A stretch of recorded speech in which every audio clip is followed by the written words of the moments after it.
અરવલ્લીના શામળાજીમાં ઓડ બેઠક પરથી મનોજ નીનામાએ ફોર્મ ભર્યું। પૂર્વ આઈપીએસ અધિકારી મનોજ નીનામાએ ભાજપમાંથી ઉમેદવારી નોંધાવી।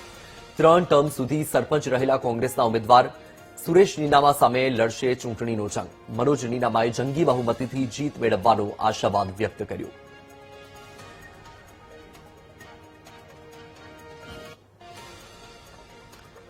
તો આપણે જણાવી દઈએ કે અરવલ્લીના શામળાજીના ઓડ બેઠક પર પૂર્વ આઈપીએસ અધિકારીને ભાજપે ટિકિટ આપી છે। પૂર્વ આઈપીએસ અધિકારી મનોજ નીનામા કે જે ભાજપમાંથી ઉમેદવાર છે અને તેમની સામે કોંગ્રેસમાંથી 3 ટર્મ સુધી સરપંચ રહેલા ઉમેદવાર છે સુરેશ નીનામા કે જે 3 ટર્મ સુધી સરપંચ પદ પર રહી ચૂક્યા છે।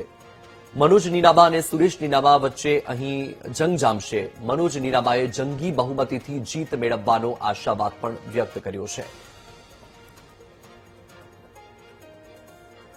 પંચાયતના ફોર્મ અહીંયા શામળાજી ખાતે ભરવામાં આવ્યા છે અને આ જંગી બહુમતીથી અને આખા વિસ્તારના નાગરિકો આ રેલીમાં જોડાયા છે।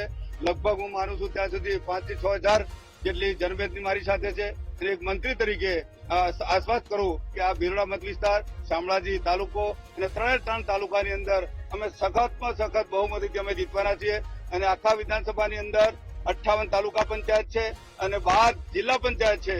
એ તમામે તમામ અમે એક સુરથી એક લડવાના છીએ।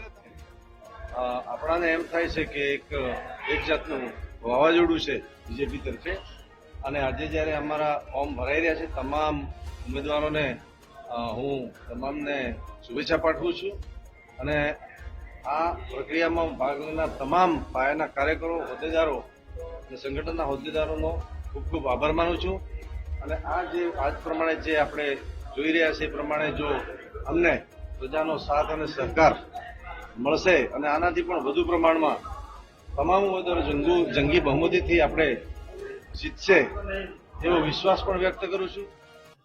આજે લોકશાહીના પર્વના આજે તાલુકા પંચાયત, જિલ્લા પંચાયતના જે ફોર્મ ભરાઈ રહ્યા છે અને તમામ પક્ષોના આજે અહીંયા ફોર્મ સ્વીકારાયા છે, પણ એક વાત ચોક્કસ કહીશ કે જે વિકાસની વાત લઈને ભારતીય જનતા પાર્ટી અહીંયા આવી છે, લોકો સુધી પહોંચી છે અને એના કામો લોકો સુધી જે પહોંચાયા છે એનો ઉત્સાહ નીચે ફોર્મ ભરવામાં અને પ્રજાજમાં મતદારોમાં જોવાઈ રહ્યો છે।